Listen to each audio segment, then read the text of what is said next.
जो टॉपिक है that is population forecasting.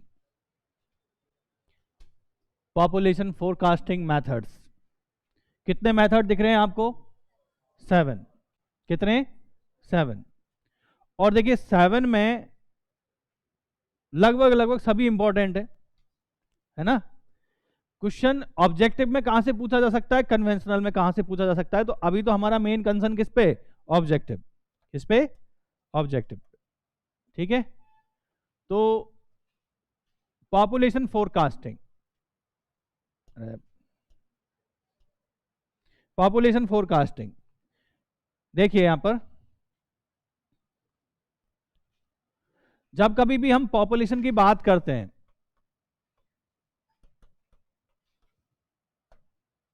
तो सबसे इंपॉर्टेंट बात है कि पॉपुलेशन की जो ग्रोथ रेट है, जो पॉपुलेशन बदल रही है, पॉपुलेशन ग्रोथ रेट, या फिर हम बोल सकते हैं change in population. Change in population. बताइए पॉपुलेशन क्यों चेंज हो रही है? ऐसे कौन कौन से फैक्टर्स हैं जिनकी वजह से पॉपुलेशन चेंज हो रही है? पहला क्वेश्चन यही आता है, बताओ। सबसे पहले चेंज इन पॉपुलेशन के कौन कौन से फैक्टर्स हैं या कौन कौन से कारण हैं? तो अगर हम लिखें सबसे पहले तो birth rate, birth rate, next है डेथ रेट, यही है ना, एंड एक और होगा फिर माइग्रेशन। नेक्स्ट कौन सा है? माइग्रेशन। ठीक है, किसी पर्टिकुलर प्लेस की पॉपुलेशन में चेंज होने के ये 3 मुख्य कारण हैं, 3 फैक्टर्स। बर्थ रेट कितनी है, डेथ रेट कितनी है, और माइग्रेशन कितना है। और आपको भी पता है कि एक टाइम बाद जो पॉपुलेशन है किसी शहर की वो क्या होती है? सैचुरेट होती है। सैचुरेशन के भी कुछ रीजंस हैं। सैचुरेशन के रीजन जैसे मान के चलते हैं, जयपुर और दिल्ली को कंपेयर करते हैं अपन। दिल्ली जो है पहले से डेवलप्ड सिटी है और जयपुर जो है वो क्या हो रही है? डेवलपिंग फेज में है।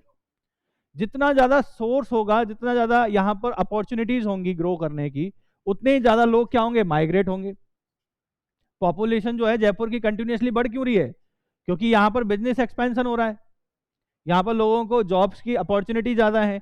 इन्वायरमेंट भी जो है, क्लाइमेट भी जो है वो दिल्ली के कंपेयर में कैसा है? अच्छा है। ठीक है, अगर हम दिल्ली को देखें वहां पर जॉब की अपॉर्चुनिटी बहुत ज्यादा है, लेकिन अब रहने के लिए बहुत दूर रहना पड़ेगा, बहुत दूर जाना पड़ेगा। तो आदमी यही सोचेगा भाई 10,000 कम कमा लें लेकिन जयपुर में रह लेंगे, यही होगा ना। पहले क्या होता था? पहले आसानी से सर्वाइवल था दिल्ली में। आसानी से मतलब है कि भाई कम पैसे में आपको रहने के लिए जगह मिल जाएगी, कम पैसे में आपको खाना मिल जाएगा, एनवायरमेंट और क्लाइमेट भी ठीक था। लेकिन अब जो है पॉपुलेशन बहुत ज्यादा हो गई, कंजेशन बढ़ गया सिटी में। दूसरी बात, धीरे धीरे यहां पर एरिया भी एक्सपैंड होता जा रहा है। एरिया इन द सेंस कि अब जब आप दिल्ली में आपको जॉब करना है, यहां पर आपको रहना पड़ेगा 30 किलोमीटर 40 किलोमीटर दूर। ठीक है, तो एक कारण यह भी हो गया कि जैसे जैसे पॉपुलेशन बढ़ती है सिटी का क्या होता है? एक्सपेंशन होता है। तो वहां से भी लोग माइग्रेट करना स्टार्ट कर देते हैं। माइग्रेशन के लॉजिक बता रहा हूं मैं कि माइग्रेट क्यों करते हैं। और माइग्रेट ऐसी जगह करेंगे जहां पर उनको रहना, खाना और जो जॉब अपॉर्चुनिटी है वो आसानी से मिल जाए। तो ये 3 लॉजिक्स हैं, बर्थ रेट, डेथ रेट और माइग्रेशन। ठीक है, बर्थ रेट बढ़ने पर पॉपुलेशन बढ़ेगी, डेथ रेट बढ़ने पर पॉपुलेशन कम होगी। अब जैसे कोरोना के टाइम पे क्या हुआ था? डेथ रेट बढ़ी थी। ठीक है, कोरोना के टाइम पे डेथ रेट बढ़ी थी, तो डेथ रेट बढ़ने के कारण क्या हुआ था? पॉपुलेशन कम हुई है। पैंडेमिक में पॉपुलेशन कम होती है। इसी तरीके से माइग्रेशन, अब कई जगहों से माइग्रेट होती है पब्लिक, तो वहां पर पॉपुलेशन कम हो जाएगी, और जहां पर माइग्रेट हुई है, जहां पर पहुंची है, वहां पर पॉपुलेशन इंक्रीज हो जाएगी। तो बहुत सिंपल से लॉजिक है, बहुत सिंपल से फैक्टर्स हैं जिनकी वजह से पॉपुलेशन चेंज होती है। तो जब स्टडी की गई पॉपुलेशन वर्सेस टाइम,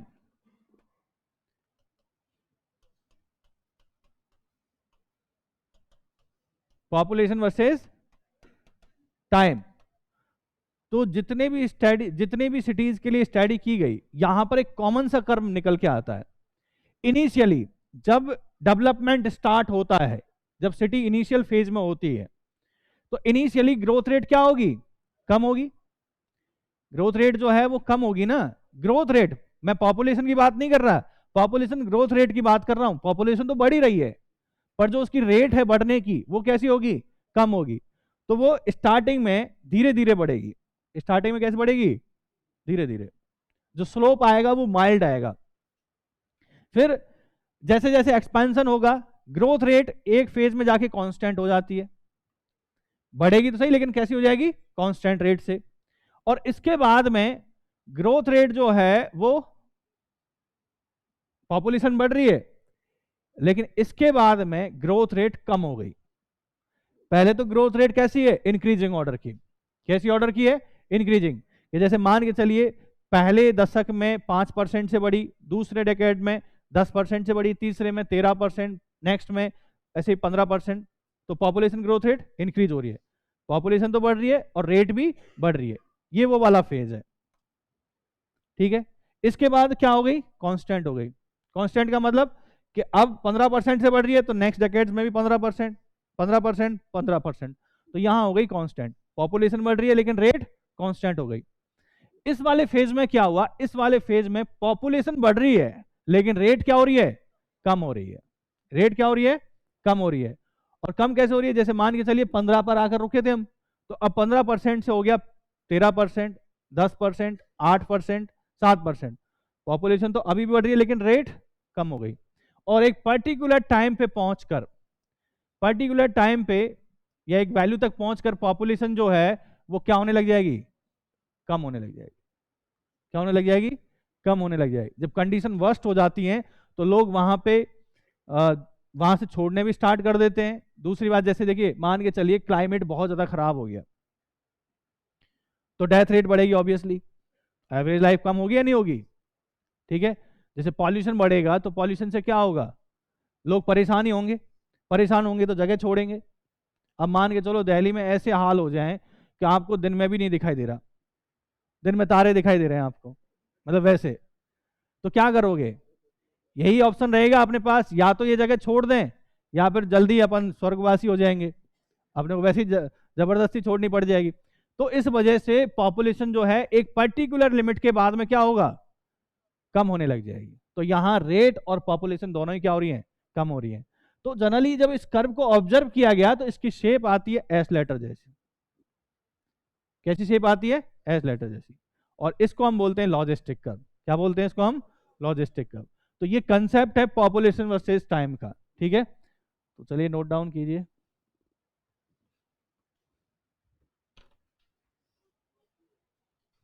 ठीक है, तो देखिए यहां पर पॉपुलेशन वर्सेस टाइम कर्व, किस तरह का कर्व है ये, क्या शेप है इसकी, लेटर एस जैसे।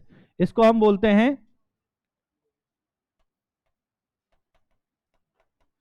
Logistic, logistic curve. शेप है एस जैसी। जो हाईएस्ट पॉपुलेशन है इसको हम क्या बोलेंगे, पीएस, सैचुरेशन पॉपुलेशन। क्या बोलेंगे इसको हम, सैचुरेशन पॉपुलेशन। मान के चलिए इस सेगमेंट में यहां से लेके यहां तक पॉपुलेशन कैसी रही है, कांस्टेंट रही है। तो मैंने कुछ सेगमेंट्स बना दिए यहां पर, ए, बी, सी और डी। क्लियर, 4 सेगमेंट बना दिए। इस सेगमेंट में, सेगमेंट ए बी में पॉपुलेशन क्या हो रही है, बढ़ रही है और पॉपुलेशन ग्रोथ रेट भी कंटिन्यूअसली बढ़ रही है। तो यहां पर ग्रोथ रेट का मतलब क्या होता है, d p upon dt। Growth rate का मतलब क्या हो जाएगा, dp upon dt, and it is proportional to p। उस पर्टिकुलर टाइम पर पॉपुलेशन क्या है उसके प्रोपोर्शनल बढ़ेगी। तो जैसे जैसे पॉपुलेशन बढ़ रही है तो ग्रोथ रेट भी क्या हो रही है, बढ़ रही है। It is proportional to population. यहां पर क्या हो जाएगी, बीसी सेगमेंट में dp अपॉन dt क्या हो जाएगा बताओ, कांस्टेंट। क्या हो जाएगा, कांस्टेंट, ठीक है। इसी तरीके से सीडी पोर्शन में क्या हो रही है, dp upon dt inversely proportional नहीं है। इनवर्सली प्रोपोर्शनल नहीं होता है, एक्सपोनेंशियली डिक्रीज नहीं हो रही है, ग्रोथ रेट कम हो रही है। पॉपुलेशन तो बढ़ रही है ना, ग्रोथ रेट कम है। इसको हम कैसे डिनोट करेंगे, माइनस पी नहीं, पी एस माइनस पी। तो पी एस तो कांस्टेंट है और जब पी बढ़ रहा है तो ये डिफरेंस कम होता जा रहा है। देखो आप, PS तो कांस्टेंट है, और जैसे जैसे P बढ़ रहा है, P क्या है? P है किसी पर्टिकुलर टाइम पर पॉपुलेशन। तो जैसे जैसे P बढ़ रहा है, ये रेट क्या होती जा रही है बताओ? कम होती जा रही है ना। जैसे फर्स्ट डेकेड में पॉपुलेशन थी, मान के लिए चलिए 1 लाख, फिर दूसरे में हो गई 2 लाख, तो पॉपुलेशन ग्रोथ रेट भी बढ़ गई। फिर हो गई 2.5 लाख, तो पॉपुलेशन ग्रोथ रेट बढ़ गई। यहां कांस्टेंट हो गई। यहां देखो कि 10 लाख जो है सैचुरेशन पॉपुलेशन है, स्टार्टिंग में कितनी थी? 1 लाख, डिफरेंस कितना आ रहा है? 9। फिर अगले डेकेड में कितनी हो गई? 2 लाख, डिफरेंस कितना आया? 8। फिर नेक्स्ट में कितनी हो गई? 2.5, तो अब डिफरेंस कितना है? 7. तो जो पॉपुलेशन ग्रोथ रेट है वो क्या होती जा रही है? कम होती जा रही है। तो अलग अलग सेगमेंट में क्या ग्रोथ रेट रहेगी वो आपके यहां पे, और इन्हीं के बेस पर फिर आपके मेथड्स हैं। मेंशन करो इसको, ठीक है? तो मेथड डिस्कस करें अब, ठीक है? तो फर्स्ट मेथड है आपका अरिथमेटिक मीन मेथड या अरिथमेटिक इंक्रीज मेथड। ये अभी आपको कुछ नहीं देखना है, पहले समझेंगे उसके बाद देखेंगे। हेडिंग लिखो आप, अरिथमेटिक इंक्रीज मेथड।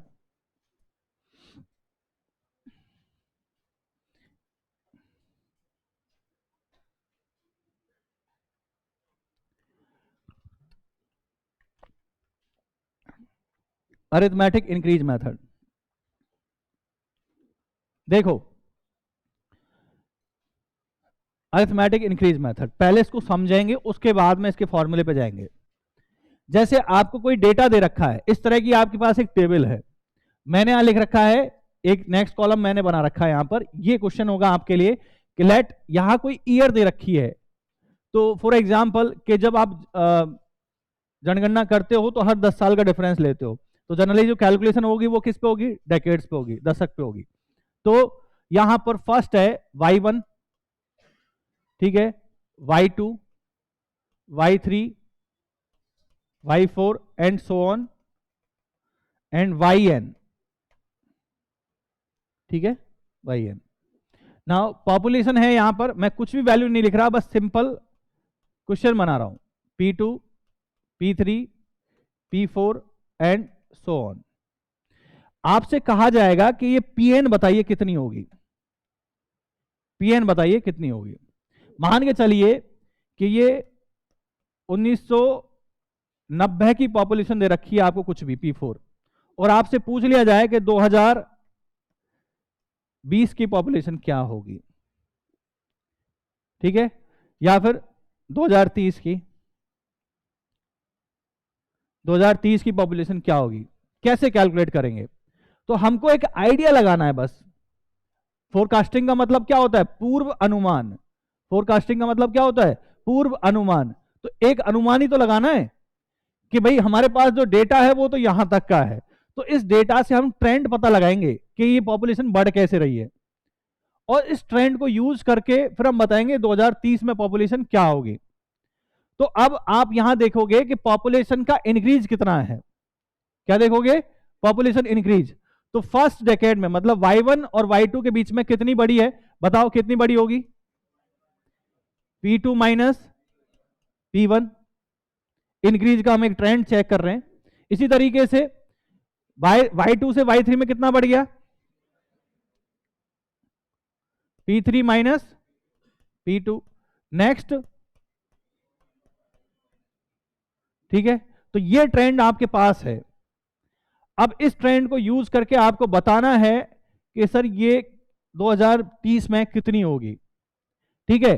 तो फॉर एग्जांपल कि ये वैल्यू जो है ये x1 है, कितनी है? क्या है ये? x1, ये x2, ये x3। क्लियर?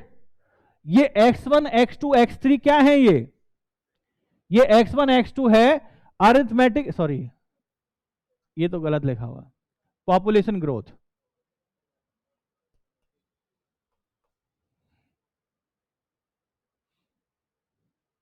ठीक है, इसको काट देते हैं। पॉपुलेशन ग्रोथ, ये x1, x2, x3 क्या है? ये पॉपुलेशन ग्रोथ या पॉपुलेशन इंक्रीज, और सही लिख लेते हैं इसको, इंक्रीज इन पॉपुलेशन, यही है ना? Increase in population, clear. Increase in population इतनी है, जैसे मान के चलिए कि ये आपको फर्स्ट दे रखा है, सेकंड दे रखा है, तो इन दोनों डेकेड्स में मतलब इस डिफरेंस में कितनी बड़ी है, x1। तो अब मुझे बताओ कि आने वाले सालों में कितनी बढ़ेगी। क्या करें, अब कोई तो आइडिया, कोई तो कंसेप्ट यूज करना पड़ेगा कि सर ऐसा करते हैं, इन सब का एवरेज ले लेते हैं। क्या करते हैं, इन सब का एवरेज ले लेते हैं। तो x1 plus x2 plus x3 divide by 3। Method कौन सा है आपका, अर्थमेटिक एवरेज। तो what is the arithmetic average, arithmetic average is equal to sum of all quantities upon number of quantities, यही आएगा। तो भैया बताइए कितना एवरेज हो जाएगा, x1 plus x2 plus x3 divide by 3, और इस एवरेज को हम बोलेंगे x बार। क्या बोलेंगे इसको हम, x बार। तो इसका मतलब अब जो कैलकुलेशन में होगा वो क्या होगा कि जो भी नेक्स्ट डेकेड होगा उसमें x बार से इंक्रीमेंट लगा देंगे। तो जैसे P5 हमको कैलकुलेट करना हो, अगर नेक्स्ट डेकेड्स में पॉपुलेशन कितनी होगी, Y5 में कितनी हो जाएगी, P5, कितनी हो जाएगी, P5। And P5 is equal to latest population P4 plus increment कितना होना चाहिए उसमें, x बार का। तो ये फर्स्ट नेक्स्ट डेकेड की है। सेकंड नेक्स्ट में कितनी हो जाएगी, इसमें फिर x बार ऐड कर देंगे, तो P4 प्लस 2x बार। तो अगर मैं आपसे कहूं कि यहां पर Y4 और YN के बीच में n डेकेड्स का डिफरेंस है, इस पे थोड़ा मार्केट चल नहीं रहा, ठीक है, इसमें n दशक का अंतर आ रहा है, तो YN में PN कितना होगा, पॉपुलेशन कितनी होगी, P4 plus n into x bar. Clear है। तो ये आपका फॉर्मूला हो जाएगा P4 plus n into x bar. Clear, आगे बढ़े। तो अब इस मेथड में हमने क्या किया, इस मेथड में मान के चलिए एक्स बार जो है, एक्स बार कैलकुलेट होके ये आया 5000। कि अब जितने भी आगे चल के कैलकुलेशन हम करेंगे, जितने भी आगे हम कैलकुलेशन करेंगे कि भाई जैसे P4 में Y4 में इस ईयर में 1990 में अगर P4 है तो 2000 में कितनी हो जाएगी, 5000 ऐड कर देंगे, 5000 ऐड कर देंगे। तो एक वैल्यू भी ले लेते हैं अपन, वैल्यू ले लेते हैं, मान के चलिए 1 लाख। कितनी है, 1 लाख। 1990 में पॉपुलेशन कितनी है, 1 लाख। क्लियर। अब हम ये मान के चलेंगे कि जितने भी नेक्स्ट डेकेड्स होंगे उनमें सब में एक एवरेज वैल्यू से इंक्रीज होता चला जाएगा पॉपुलेशन, और वो एवरेज वैल्यू कितनी है, एक्स बार के बराबर। वो एवरेज वैल्यू कितनी है, एक्स बार। तो अब बताइए मुझे 2000 में कितनी हो जाएगी, 1 लाख। 2020 में, सॉरी 10 में 1 लाख 10,000, 5-5 हजार से बढ़ाएंगे। 2020 में 1 लाख 15,000। 2030 में 1 लाख 20,000। तो अब मुझे बताओ इस पूरी कैलकुलेशन में ग्रोथ रेट क्या थी, 5000। ग्रोथ रेट, रेट 5000 से बढ़ रही है। परसेंटेज ग्रोथ रेट कैसी है, कांस्टेंट है। क्या है, कांस्टेंट है। और अमाउंट भी क्या है, कांस्टेंट। तो हम लॉजिस्टिक कर्व के किस सेगमेंट में काम कर रहे हैं, B2C, जहां पर पॉपुलेशन ग्रोथ रेट क्या है, कांस्टेंट। ठीक है, तो यही लिखा हुआ है ऊपर। अच्छा इसमें तो है ही नहीं वो। अब नेक्स्ट स्लाइड कहां से आएगी, यहां से है? ये है, कहां गया, ये रहा।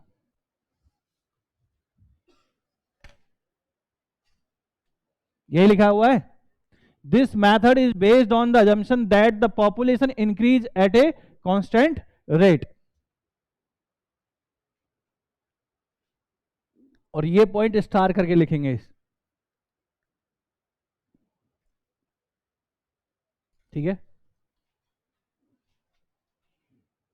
अभी इस पे नहीं जाएंगे अपन, जो लास्ट पॉइंट है ना, इस पे अभी नहीं जाएंगे। जब 3 मेथड एक साथ पढ़ लेंगे अपन, कौन से, arithmetic increase method, geometric increase method and incremental increase method, इन तीनों का एक कॉमन क्वेश्चन करेंगे। और कॉमन क्वेश्चन के रिजल्ट पे ही ये लिखा हुआ है, ठीक है, तीनों को कंपेयर करके देखेंगे कि एक ही डेटा को अगर 3 अलग अलग मेथड से सॉल्व किया जाए तो फिर क्या रिजल्ट आता है। तो सबसे कम वैल्यू इसकी आएगी, सबसे कम वैल्यू किसकी आएगी, अरिथमेटिक इंक्रीज मेथड की। इसीलिए यहां लिखा हुआ है क्या, it is this method is most applicable to large and established city. इसमें आप ब्रैकेट में लिख लो old city, old and developed, इसमें आप लिख लीजिए लास्ट में ओल्ड एंड डेवलप्ड सिटी, क्योंकि ओल्ड और डेवलप्ड सिटी में जो पॉपुलेशन ग्रोथ रेट है या फिर पॉपुलेशन के जो इंक्रीज के जो चांस हैं वो कम होंगे, तो फोरकास्टेड पॉपुलेशन भी क्या होगी, कम होगी। ठीक है, देखिए अब जो ये आया है फॉर्मूला, इसको कैसे कैसे सॉल्व किया होगा। हमने लॉजिस्टिक कर्व का कौन सा पोर्शन देखा था, जहां पर dp अपॉन dt क्या था, कांस्टेंट। तो t1 टाइम पे पॉपुलेशन हमने लिखी साहब p1, कितनी लिखी, p1। तो इस t1 की जगह अपन y1 ही लिख लेते हैं। पॉपुलेशन कितनी है, p1। इसी तरीके से y2 ईयर में पॉपुलेशन कितनी है, p2। और आपसे पूछा है कि भाई yn ईयर में पॉपुलेशन कितनी होगी, pn। तो इंटीग्रेशन कर दें भाई, आपको दे रखा है, इस स्लोप दे रखा है इस लाइन का dp upon dt is equal to constant proportional to, ये कांस्टेंट ही दे रखा है तो डायरेक्ट लिख सकते हैं अपन is equal to constant k। Now dp is equal to k into dt। Integration कर दें इसका, जब टाइम y1 था तो पॉपुलेशन कितनी थी, p1, और जब टाइम y2 था तो पॉपुलेशन कितनी थी, p2। ठीक है, यही है। तो आप यहां p2 कैलकुलेट कर सकते हैं, लेकिन हमें तो कैलकुलेट क्या करना है, yn कैलकुलेट करना है। ठीक है, तो आप कोई सी भी वैल्यू यूज कर सकते हो यहां पर, या फिर हम इस इक्वेशन को लिख सकते हैं, और लिखना कुछ नहीं है आपको, dp जो आपको कैलकुलेट करना है, तो कैलकुलेट क्या करना है, yn, और जो गिवन डेटा है वो y1 गिवन है, y2 गिवन है। तो बेस्ट रिजल्ट के लिए आप लेटेस्ट पॉपुलेशन यूज करो। कौन सी, लेटेस्ट पॉपुलेशन। तो लेटेस्ट पॉपुलेशन कौन सी आपके पास में, y2। तो t2 टाइम पर, सॉरी y2 ईयर में पॉपुलेशन है p2, और yn ईयर में आपको पॉपुलेशन कैलकुलेट करनी है pn। इंटीग्रेशन करेंगे तो यहां क्या आ जाएगा बताओ मुझे, pn minus p2 is equal to yn minus y2। This is the difference, time difference. जैसे 2030 और 1990 कितने दशक हो जाएंगे यहां पर, 4। तो ये जो टाइम है ये क्या बताएगा, नंबर ऑफ डेकेड्स, क्या बताएगा ये, नंबर ऑफ डेकेड्स। तो यहां पर pn इज इक्वल टू हो जाएगा p2 प्लस, इसकी जगह मैं लिख देता हूं n, क्या लिख देता हूं, n। तो हमको P2 पता है लेटेस्ट पॉपुलेशन, हमको नंबर ऑफ डेकेड्स पता है कि कितने पे कैलकुलेट करना है, K क्या है यहां पर, कांस्टेंट। और यही K जो होता है यही है आपका x1 plus x2 plus x3 divide bye जो भी वैल्यूज हैं। ठीक है, ये है एवरेज। ठीक है, तो यहां से फॉर्मूला जनरेट होगा। तो अब अरिथमेटिक इंक्रीज मेथड का जो फॉर्मूला है लिखेंगे हम यहां पे directly, population after n decades। So pn is equal to, pn is equal to क्या हो जाएगा बताओ, p0, p0 हम लिखेंगे यहां पर latest population plus n into x bar. तो p0 क्या हो जाएगा बताओ, लेटेस्ट पॉपुलेशन, और x बार क्या होगा, अरिथमेटिक एवरेज। क्या होगा? अरिथमेटिक एवरेज ऑफ, बताओ क्या लिखूं, पॉपुलेशन ग्रोथ या population growth rate? Growth rate. 5,000 5,000 5,000 एक रेट है या पॉपुलेशन है? रेट कहां है? रेट तो परसेंटेज में आएगी ना। तो ये क्या है आपकी population growth, arithmetic average of population growth. अगर आप रेट कांस्टेंट कर दोगे ना, परसेंटेज रेट कांस्टेंट कर दोगे, तो मेथड हो जाएगा आपका जियोमेट्रिक इंक्रीज मेथड। बस यही डिफरेंस है इन दोनों में, और कुछ नहीं है। इसमें पॉपुलेशन ग्रोथ कांस्टेंट है और उसमें हो जाएगी पॉपुलेशन परसेंटेज ग्रोथ रेट। यहां तो पॉपुलेशन ग्रोथ रेट जो है वो किसमें है, नंबर में, जैसे 5,000 से बढ़ रही है, 10,000 से बढ़ रही है। इन जियोमेट्रिक इंक्रीज मेथड में बढ़ेगी, परसेंटेज में फिक्स होगी, 5%, 5%, 5%। तो अमाउंट तो बदलेगा। जैसे आपसे कहा जाए कि एक फिगर है, 100 रुपए जो है वो किसी रेट से ही 10 रुपए से बढ़ रहा है, और एक आपसे कह दिया जाए कि 100 रुपए 10% से बढ़ रहा है। दोनों में डिफरेंस है या नहीं है? एक में तो सिंपल इंटरेस्ट चल रहा है और एक में कंपाउंडिंग हो रही है। पहले 10% आएगा, 110 होगा, फिर 110 का 10% फिर ऐड होगा, इस तरह से। तो arithmetic average of population growth, केवल ग्रोथ।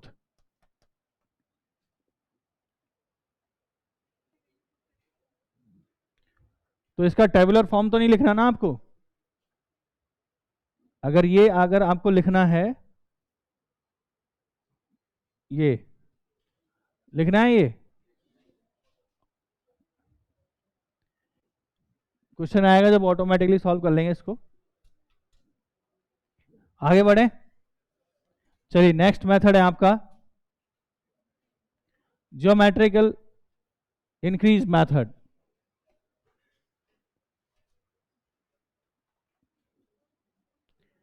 तो इसमें अब देखो, इसमें लास्ट में,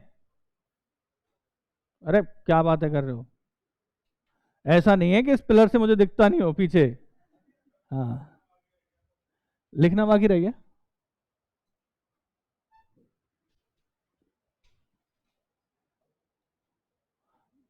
arithmetic average of population growth, और यहां पी नॉट लिखा हुआ है latest population, and population after n decades p n is equal to P not plus n into x bar. Clear? चले आगे। देखो, तो इसमें हमने पॉपुलेशन ग्रोथ को कांस्टेंट माना है, और जियोमेट्रिक इंक्रीज मेथड में हम परसेंटेज ग्रोथ को क्या मानेंगे, कांस्टेंट मानेंगे। यही डिफरेंस और यही समझना है अपने को। यहां तो हमने क्वांटिटी फिक्स कर दी कि जो पॉपुलेशन है वो 5,000 5,000 5,000 से इंक्रीज होती रहेगी। जियोमेट्रिक इंक्रीज मेथड में हम क्या करेंगे, परसेंटेज फिक्स कर देंगे, 5% से 5% से 5% से इंक्रीज होगी। यही डिफरेंस है। तो देखो यहां पर, this method is based on the assumption that percentage growth rate, clearly लिखा हुआ है, percentage growth rate is constant. Percentage growth rate, इसका मतलब डीपी अपॉन डीटी, किस सेगमेंट में काम कर रहे हैं हम, d p upon d t, percentage growth rate is proportional to p. First segment में काम कर रहे हैं। किस सेगमेंट में काम कर रहे हैं, ए बी सेगमेंट में। ठीक है, now this method must be used with caution, for when applied it may produce too large result for rapidly growth cities in comparatively short time। मतलब कहने का मतलब यह है, जब हम एक ही डेटा को अरिथमेटिक इंक्रीज मेथड और जियोमेट्रिक इंक्रीज मेथड से सॉल्व करेंगे तो इसकी वैल्यू बहुत ज्यादा आएगी, इसकी वैल्यू ज्यादा आएगी। तो पॉपुलेशन ग्रोथ या पॉपुलेशन बढ़ने के ज्यादा चांसेस किसमें है, डेवलप्ड सिटी में या डेवलपिंग सिटी में, यंग डेवलपिंग सिटी। तो वही स्टेटमेंट लिखा हुआ है, इसका और कंक्लूजन हम अपन देखेंगे न्यूमेरिकल से। ठीक है, this would apply to cities with ultimate scope of expansion, new city, young city. ठीक है, तो हम यस में क्या लिख सकते हैं, for new young and developing cities, mention कीजिए। ये पॉइंट जो है ना, ये इसी के साथ है, ये नीचे वाली लाइन में जो आ गया, जैसे जैसे सिटी बढ़ेगी उसकी पॉपुलेशन में जो पॉपुलेशन है वो क्या होगी फिर बाद में, नहीं पहले बढ़ेगी फिर उसके बाद में क्या होने लग जाएगी, कम होने लग जाएगी। तो यही पॉइंट लिखा हुआ है, as cities grow large there is a tendency to decrease in the rate of growth, क्योंकि यहां पर परसेंटेज ग्रोथ रेट कांस्टेंट रहती है, इसलिए इस मेथड का दूसरा नाम है यूनिफॉर्म ग्रोथ रेट मेथड, जो लास्ट का पॉइंट लिखा हुआ है। अगर लास्ट में आपको विजिबिलिटी में दिक्कत है तो मैं बोल के भी लिखा सकता हूं, लिख लिया। तो देखिए अब इसके क्वेश्चन को कैसे सॉल्व करना है आपको, ठीक है। इसमें डेटा वैसे ही दिया होगा आपको, ईयर दे रखा होगा, पॉपुलेशन दे रखी होंगी, और अब आपसे कहा जाएगा कि भाई जो भी ईयर आपको दिए कि इसमें पॉपुलेशन कैलकुलेट करनी है, तो अब आपको इस कंसेप्ट को यूज करना है, ना कि अरिथमेटिक इंक्रीज मेथड। तो इसको कैसे आप यूज करेंगे, कैसे सॉल्व करेंगे, देखो लिख लिया आपने ये। इसमें परसेंटेज ग्रोथ रेट कांस्टेंट रहती है, इसलिए इस मेथड को हम क्या बोलते हैं, यूनिफॉर्म ग्रोथ रेट मेथड। क्या बोलेंगे, यूनिफॉर्म ग्रोथ रेट मेथड। चलो नेक्स्ट देखो, यहां पर जैसे आपको ईयर दे रखा है y1,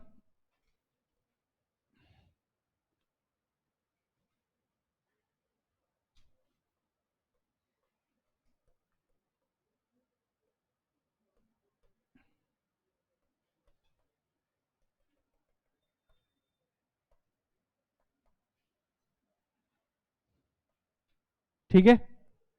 ये क्वेश्चन होगा आपका, पॉपुलेशन दे रखी है P1, P2, P3, P4 and so on, और Pn आपको कैलकुलेट करना है।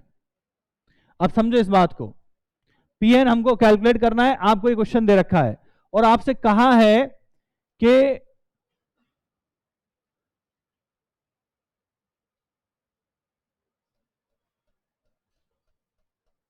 Percentage population growth rate. अब आपको सॉल्व करना है इसको जियोमेट्रिक इंक्रीज मेथड से, जियोमेट्रिक इंक्रीज मेथड से।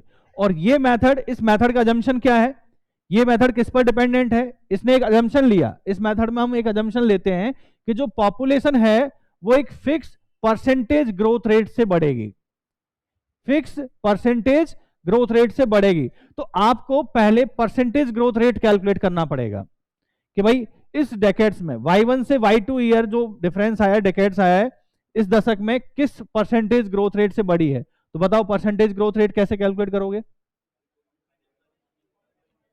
भाई आपको पता है, मान के चलो यहां पॉपुलेशन थी 10,000 और अब पॉपुलेशन हो गई है 12,000, ठीक है। तो मुझे बताओ यहां पर कितने परसेंट इंक्रीमेंट लगा है, कितना परसेंट, 20% लगा है। 20% आपने कैसे कैलकुलेट किया, इट इज इक्वल टू, यहां पर अगर हम परसेंटेज देखें R1, तो ये आपने कैलकुलेट किया P2 minus P1 upon P1 into 100, यही था। ये फर्स्ट डेकेड में जो परसेंटेज ग्रोथ रेट है। इसी तरीके से आपने फिर पॉपुलेशन बढ़ा दी और परसेंटेज ग्रोथ रेट चेक किया, तो R2 क्या आ जाएगा, P3 minus P2 upon P2 into 100। तो पहले आपका मान के चलिए 20% आया एग्जाम्पल से, फिर आपका आया 22%, फिर आपने जब चेक किया नेक्स्ट के लिए तो R3 is equal to P4 minus P3 upon P3 into 100, let this is 25%, 25%। तो अब आपसे कहा जाएगा कि सर मुझे आगे की कैलकुलेट करनी है, मुझे लेटेस्ट जो दे रखी है वो 1990 की दे रखी है और मुझसे पूछा है 2030 में, तो आगे कितना परसेंटेज ग्रोथ रेट मानूं, अब मैं मानूं, अजम्पशन क्या माने कि सर ऐसा करते हैं इनका एवरेज ले लेते हैं। कौन सा एवरेज ले लें, अरिथमेटिक एवरेज या जियोमेट्रिक एवरेज, नाम क्या है मेथड का, जियोमेट्रिक एवरेज। तो जो आगे इंक्रीमेंट होगा या जो हम फोरकास्टिंग में यूज करेंगे परसेंटेज ग्रोथ रेट, वो हम लेंगे यहां पर geometric average of percentage population growth rate. तो जो आर वैल्यू जो आएगी आगे चल के वो क्या होगी बताइए मुझे। जियोमेट्रिक एवरेज क्या होता है, जितनी भी वैल्यूज दे रखी है इनका जियोमेट्रिक एवरेज होता है R1 into R2 into R3 and so on. मान के चलिए इनकी वैल्यू है RM, कितनी वैल्यू है, M वैल्यू है, कितनी वैल्यू है, M वैल्यू है। तो अर्थमेटिक एवरेज हो जाएगा 1 upon, this is the geometric average. ठीक है, पहले हमने अर्थमेटिक एवरेज यूज किया, अब हम क्या करेंगे, ज्योमेट्रिक एवरेज। और ज्योमेट्रिक एवरेज कैलकुलेट किया, अब आपको 2030 की पॉपुलेशन कैलकुलेट करनी है। सो पॉपुलेशन ऑफ 2030 पीएन, जिसको हम क्या बोलेंगे, p n is equal to latest population. Actually अब देखिए आप क्या कर रहे हो, आप कंपाउंडिंग कर रहे हो। क्या कर रहे हैं, कंपाउंडिंग। जैसे आपने किसी को 1000 रुपये उधार दिए और आपने कहा कि साहब मैं 2% ब्याज लूंगा। वो 2% ब्याज की कैलकुलेशन आती है, आती है, ठीक है। वो 2% पर मंथ होता है वैसे, तो एनुअली वो 24% आता है। हिसाब एक साल पे करते हैं वो, पर 2% के हिसाब से। ठीक है, चलो कोई नहीं। अपन तो 1000 रुपये दे रहे हैं एनुअल 2% ब्याज पर, बहुत सस्ता। मुझे 5 साल बाद कितना पे करना होगा बताइए। 5 साल छोड़िए, आप 2 साल का बताइए मुझे। 2200 रुपए 2 साल बाद कितना पे करना होगा। एक तो आपका ये है कि 2%, 1000 का 2% कितना हो जाएगा, 20 रुपए। तो एक साल में 20 रुपए बढ़ा, फिर नेक्स्ट साल में भी 20 रुपए बढ़ा दिया, तो आपने दे दिया 1040 रुपए। ये तो है आपका सिंपल इंटरेस्ट। क्या है ये, सिंपल इंटरेस्ट। कंपाउंडिंग क्या होता है कि पहले 1000 पे 2% लगाओ, कितना हो जाएगा 1020, और अब नेक्स्ट ईयर में क्या हो जाएगा, फिर 1020 पर 2% लगाओ, जो भी आएगा। तो वही कैलकुलेशन यहां पे है। यहां जो परसेंटेज ग्रोथ रेट है वो क्या है, कांस्टेंट है, इसलिए कंपाउंडिंग होगी। और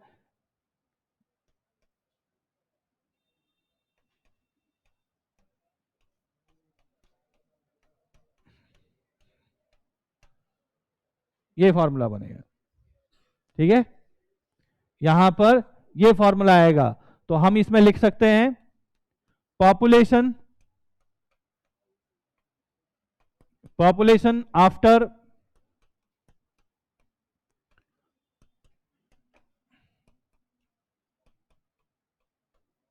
and decades, Pn is equal to P0 into 1 plus R/100 की पावर n, की power n।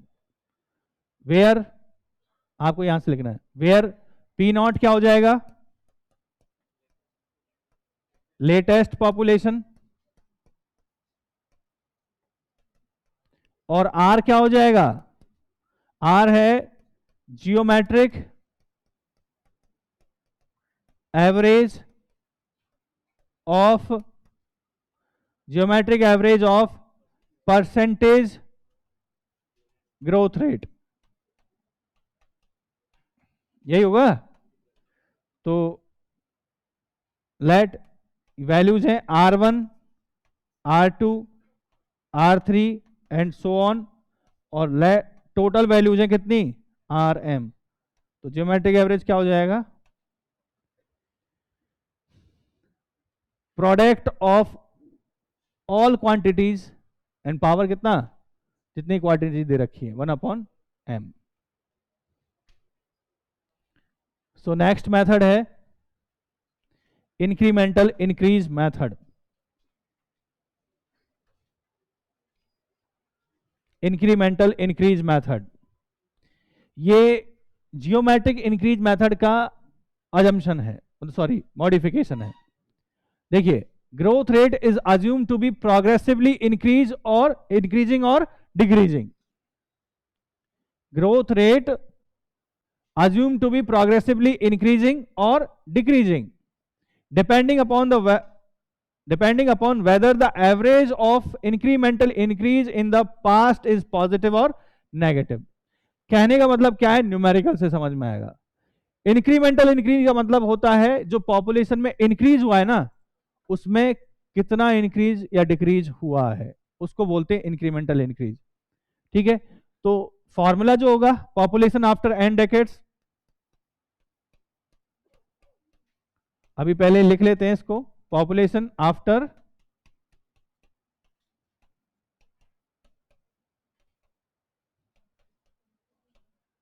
Pn is equal to P not plus n into x bar plus n into n plus 1/2 into y bar. तो ये तो arithmetic average ही तो है, इसमें एक और वैल्यू ऐड की है इसमें। अब ये एक्स बार और वाई बार क्या होगा? एक्स बार तो आपको पता है पॉपुलेशन ग्रोथ का क्या है, अरिथमेटिक एवरेज, और वाई बार होता है arithmetic average of incremental increase.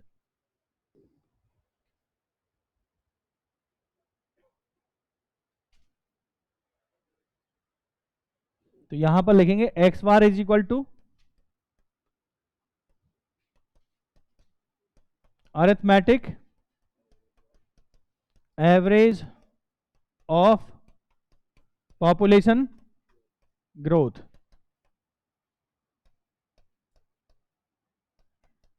Population growth.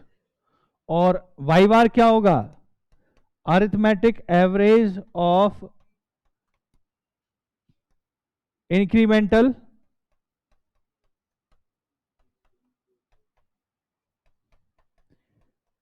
Increase in population.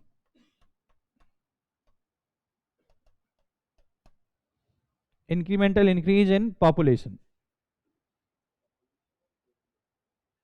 Incremental increase in population.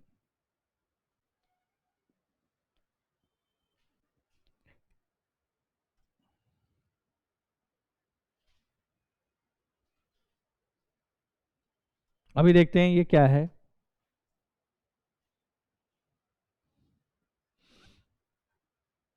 जैसे अरिथमेटिक इंक्रीज क्या होगा बताओ, समेसन एक्स आई, यहां आई 1 to m, मान के चलिए m वैल्यूज हैं। इसी तरीके से y क्या हो जाएगा, y bar is equal to arithmetic average है, तो समेसन y i 1 to, अब जो भी है ये m है, मान के चलिए n भी दे दिया, तो क्या लिखें यहां पर,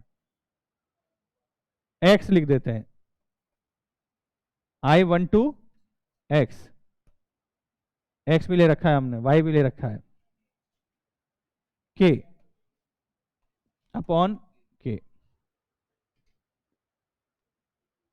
तो देखो आप इसको,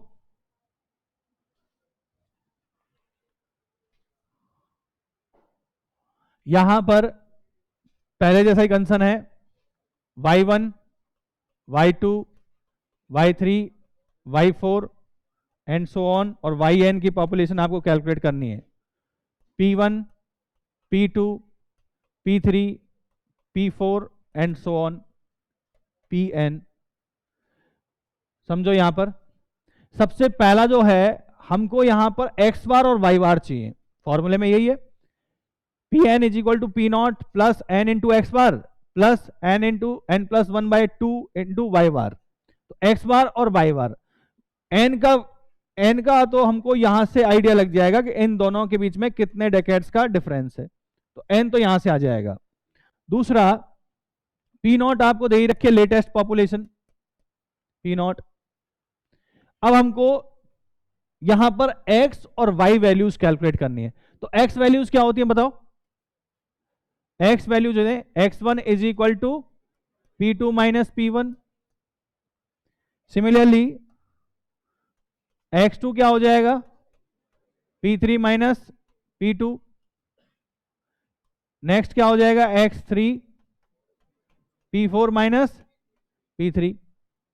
नाउ y बार कैलकुलेट करना है तो पहले y वैल्यूज कैलकुलेट करनी पड़ेंगी और फिर उनका एवरेज लेना पड़ेगा, तो y वैल्यूज हो जाएंगी, ये है इंक्रीज, ये क्या है? Population increase. ये क्या है? Population increase. और इस इंक्रीज में देखना है कितना इंक्रीज या डिक्रीज हुआ है। इस इंक्रीज में कितना इंक्रीज और डिक्रीज हुआ है। तो ये हो जाएगा आपका y1 is equal to x2 minus x1, y2 हो जाएगा यहां पर x3 माइनस x2। यहां अगर आपको x बार कैलकुलेट करना था तो x बार हो जाता x1 plus x2 plus x3 divide by 3। और यहां अगर आपको y बार कैलकुलेट करना था तो यहां हो जाएगा y1 plus y2 divide by, ये है कंसेप्ट। तो इंक्रीमेंटल इंक्रीज का मतलब क्या होता है कि इंक्रीज में कितना इंक्रीज या डिक्रीज हुआ है। और ये अरिथमेटिक एवरेज है, इसलिए ध्यान रखेंगे प्लस साइन आ रहा है तो प्लस और माइनस साइन आ रहा है तो माइनस, इन सब का एल्जेब्रिक सम होगा। क्या होगा? Algebraic sum. क्लियर? तो ये है आपका इंक्रीमेंटल इंक्रीज मेथड। अब आप एक क्वेश्चन सॉल्व कीजिए। तीनों मेथड से सॉल्व करना है। क्वेश्चन है आपका, ईयर दे रखा है,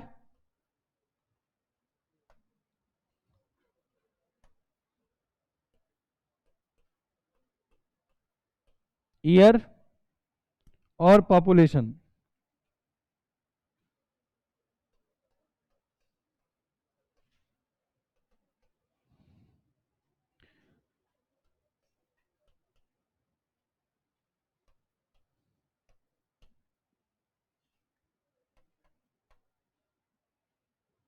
लिखो साथ में ही।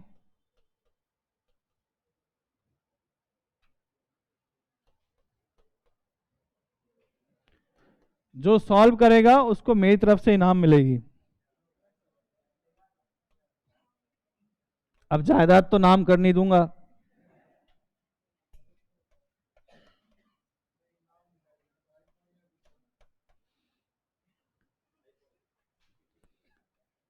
आईफोन चाहिए तुम लोगों को बस।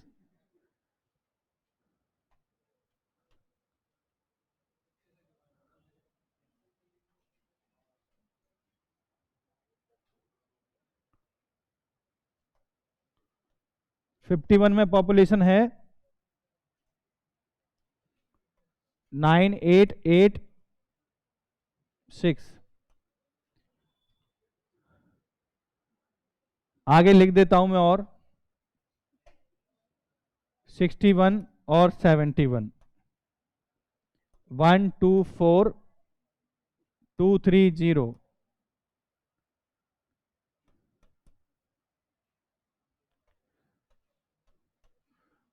तो ये है वैल्यूज। आपको 2006 की पॉपुलेशन कैलकुलेट करनी है।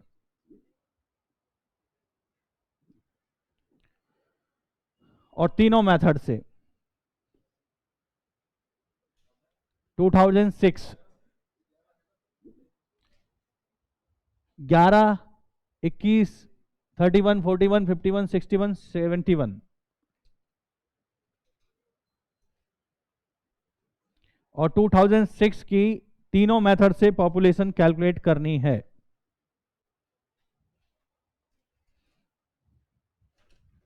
तो इसके लिए आपको क्या करना पड़ेगा? तीनों कॉलम एक साथ बनाने पड़ेंगे। तीनों कॉलम कौन कौन से हैं? सबसे पहले आपको बनाना पड़ेगा यहां पर, सबसे पहले बनाओ यहां पर आप population growth, population growth x values का। ठीक है, सबसे पहले किसका बनाओगे? पॉपुलेशन ग्रोथ का। इसके बाद में नेक्स्ट क्या बनाओगे बताओ? परसेंटेज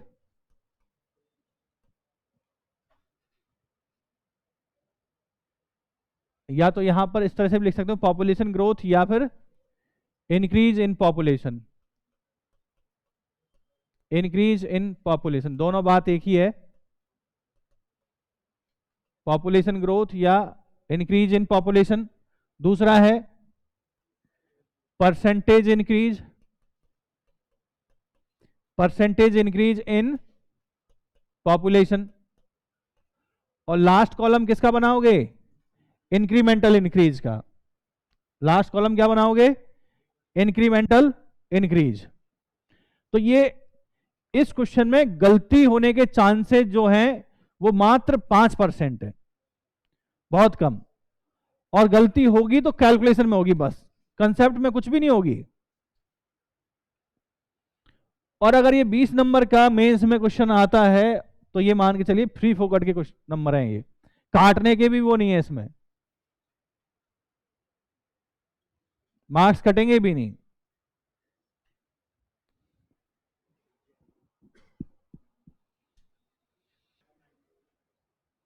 तो लास्ट कॉलम बनेगा आपका इंक्रीमेंटल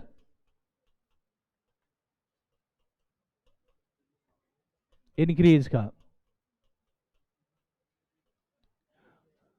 इंक्रीमेंटल इंक्रीज। तो x1 x2 x3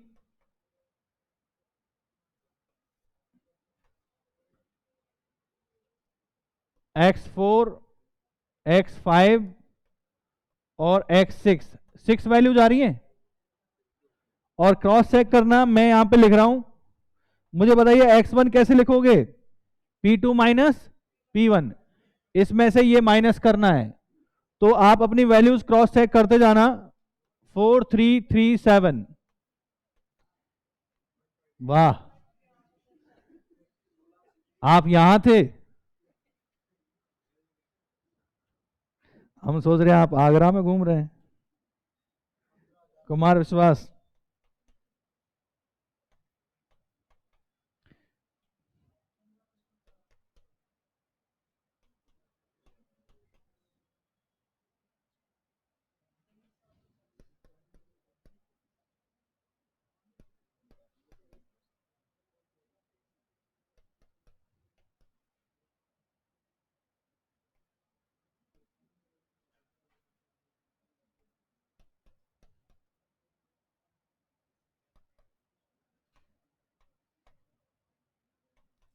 चेक करो ये। अच्छा ठीक है, हाँ ठीक है, 3475570। एक्स बार कितना आ रहा है?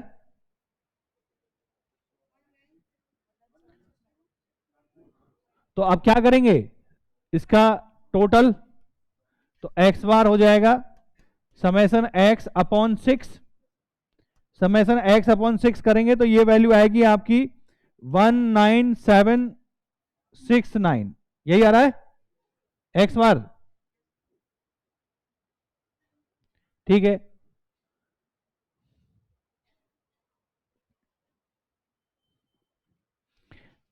इसी तरीके से परसेंटेज ग्रोथ रेट कैलकुलेट करनी है। तो परसेंटेज ग्रोथ रेट के लिए P2 minus P1 upon P1, तो एक तरह से ये नहीं हो जाएगा X1 upon P1? P2 minus P1 क्या है? X1 ही तो है। तो X1 upon P1, X2 upon P2, X3 upon P3 into 100।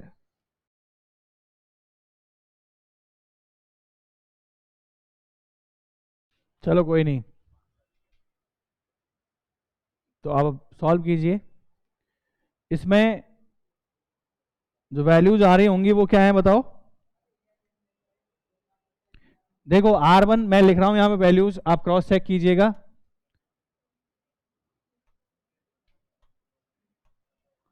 R1 है 10.8,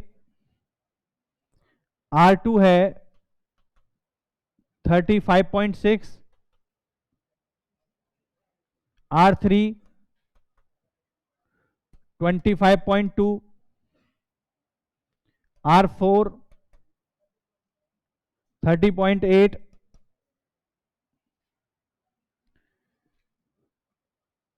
और R5 है 25.6, R6 बताओ कितना आ रहा है? 27.8।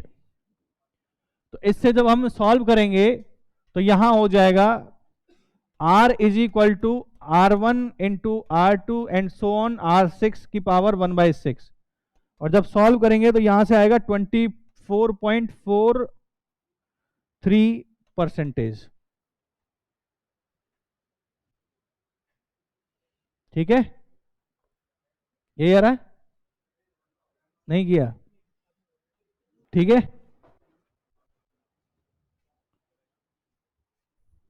यही वैल्यू जा रही है कैलकुलेट करने के बाद में। नाउ लास्ट जो कंसर्न है इंक्रीमेंटल इंक्रीज, बताओ कैसे कैलकुलेट करोगे? इंक्रीमेंटल इंक्रीज कैलकुलेट करने के लिए आपको क्या करना होगा? y1 is equal to x2 minus x1, incremental increase. तो ये जो वैल्यूज आ रही है आपकी, ये y1 आएगा आपका 11,536, y2 आ जाएगा आपका ऐसी तरीके से माइनस में 615, y3 8053 बाई 4 कितना आ रहा है? 2072, और y5 9226, हाँ 64। ठीक है,